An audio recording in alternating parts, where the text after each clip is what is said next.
In the latest episode of The Accused, we once again find ourselves watching an unhinged young man threatening the life of a woman who's making his life hell. But this time, could he potentially be justified in his actions? So to begin the recap, what's going on is that Isabel, who is the wife of John and the mother of both Danny and Matthew, is currently dying. It's been a bit of a sharp decline, but John is doing his best. Originally, he was floating the idea of separating from Isabel before she got sick, but now with her being sick, he's not necessarily trapped, but he's trying to be a good person and not leave her hanging. And thankfully for him, he was able to secure a nurse like Allison who helps to relieve him of some of his duties or the expectations. But while John may have his duties relieved by Allison, when it comes to Danny and Matthew, they're not necessarily trying to leave their mother's side.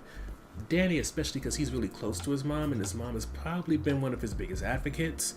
So with that in mind, he's usually by her bedside and kind of watching Allison like a hawk. But in Danny's defense, or rather Allison's defense, Danny doesn't really like that many people. The only exception would be a girl named Liana, who just recently moved to town. And the reason why he enjoys Liana is because she's not quote unquote death tourist, as she coins the term, since she knows about losing her parents since both of her parents tragically died in a car accident. So she gets Danny in a way that a lot of people either don't get in general or don't try to. But unfortunately, even with Liana trying to support Danny the best that she can, it doesn't help when Isabel ends up dying, and now Danny really feels that Allison had something to do with it. Now, when it comes to John, he doesn't support this idea. When it comes to Matthew, he's just trying to have peace. But with Allison moving in, with Allison now dating John, and then with Allison's cooking causing stomach pains when it comes to Danny, and Allison potentially killing the family dog who never liked her, just like Danny never liked her, the wheels start turning, and Danny desperately tries to get some sort of ally in this journey of trying to validate his feelings about Allison, but everywhere he turns, he doesn't get it.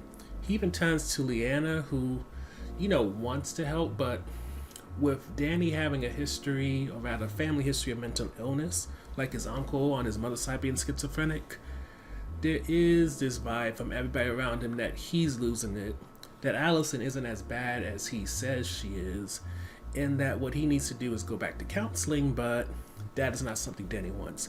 What Danny needs even, is to test the food that Allison has been giving the family, and to prove that she is not all that she seems, and that she is trying to pick them off one by one.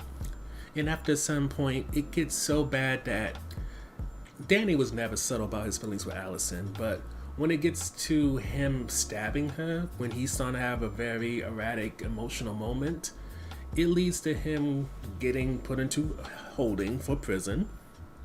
And based off of his dad's lawyer, pretty much their plan is either A, you're going to be committed voluntarily after a psych evaluation, or B, we're going to have everybody testify against you to show that you can't stand for trial.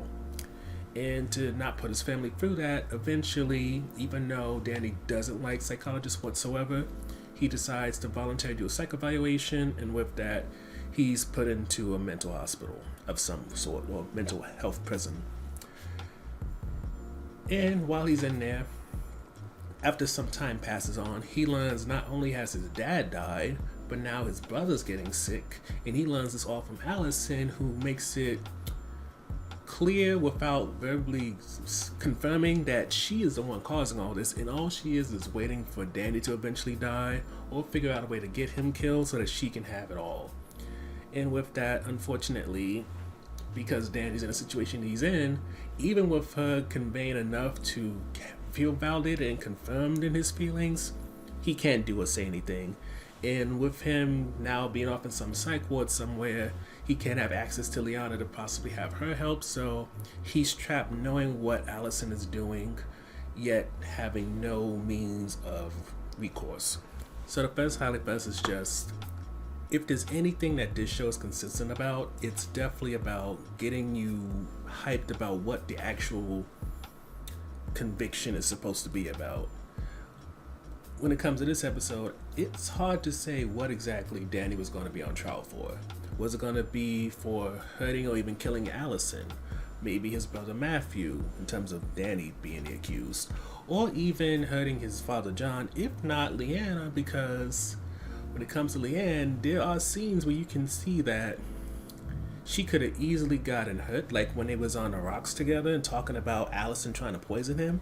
And if she would have fell because he pushed or whatever, that could have easily been the thing that would have got him on trial.